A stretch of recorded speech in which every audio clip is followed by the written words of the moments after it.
नमस्कार. श्री स्वामी समर्थ. नारायणी स्वयंपाक आणि बरंच काही मध्ये तुमचं सहर्ष स्वागत आहे. आज आपण बनवणार आहोत नाश्त्यासाठी उपीट, शेवयांचं उपीट. ह्या ज्या आपण शेवया, खिरीच्या शेवया ज्या आहेत ना, त्या शेवया घेतल्यात आणि मला आज चौघांसाठी बनवायचं आहे. कढीपत्ता आहे, हिरवी मिरची आहे, मोहरी आणि जिरं. आणि इकडे मी इंडक्शनवरती पाणी गरम करायला ठेवलं आहे. प्रथम कढईत तूप घालून मी शेवया घेतल्यात भाजायला. आपल्याकडे जर एखाद्या वेळेस तूप नसेल घरी तर तुम्ही तेलही वापरू शकता. जे घरी अवेलेबल असेल त्याचा वापर करायचा. शेवया भाजताना जरा काळजी घ्यावी लागते, कारण शेवया अशा परतता येत नाहीत व्यवस्थित. जसं आपण रवा परततो तसं शेवया परतता येत नाही. त्याच्यामुळे जरा मंद आचेवरती सावकाश भाजून घ्याव्या, म्हणजे एकसारख्या भाजल्या जातात. नाहीतर कधीतरी असं करपतात, नाही पटकन परतायला मिळाल्या तशा तर त्या थोड्याशा कुठेतरी करपतात. ही थोडीशी काळजी घ्यावी. शेवया अशा सोनेरी रंगावरती परतून घ्याव्यात. छान अशा सगळ्या शेवया एकसारख्या भाजलेल्या आहेत. तूप गरम करायला ठेवलं आहे. तूप गरम झालं चांगलं की आपण फोडणीला सुरुवात करू. आपण आता फोडणी करतोय.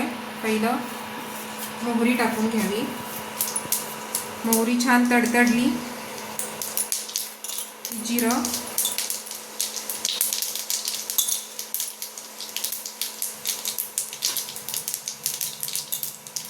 कढीपत्ता,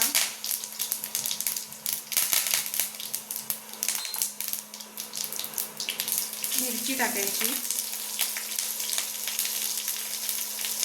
कांदा टाकायची आधी मिरची टाकायची, कारण पोहे उपीट वगैरे करताना एक मिरचीचा एक वेगळा असा स्वाद असतो स्वतःचा, तो एक छान उतरतो पदार्थांमध्ये.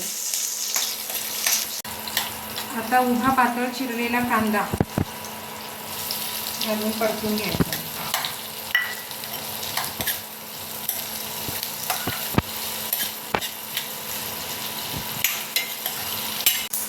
कांदा आपण फोडणीला घातला ना का तो भाजत असतानाच थोडं मीठ घालायचं. मग कांदा लवकर भाजला जातो आणि एकसारखा छान भाजतो कांदा.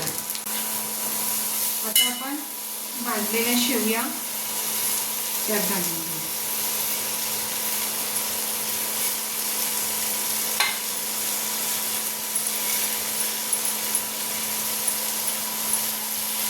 शेवया फोडणी तशा घातल्यावरती पुन्हा एकदा छान परतून घ्यायच्या. शेवया छान गरम झाल्यात. यात आता आपण पाणी ओतून घेऊ. आता आपण यात पाणी ओतून घेऊ.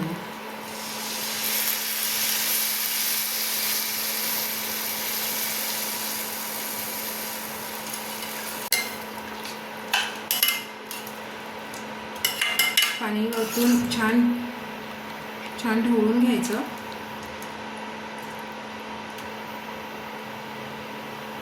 आणि यावर झाकण टाकून शिजवून घ्यायचं.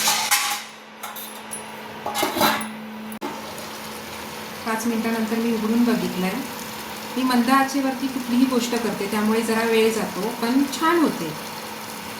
छान शिजलेले आहे. आता हे थोडं पाणी आहे ते आटलं की आपल्या शेवया तयार. आता पाणी छान आटलेलं आहे.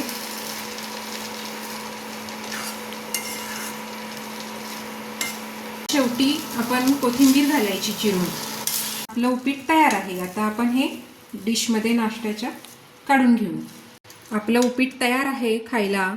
अशाच नवनवीन रेसिपी पाहण्यासाठी व्हिडिओ पाहत रहा. नारायणी स्वयंपाक आणि बरंच काही मध्ये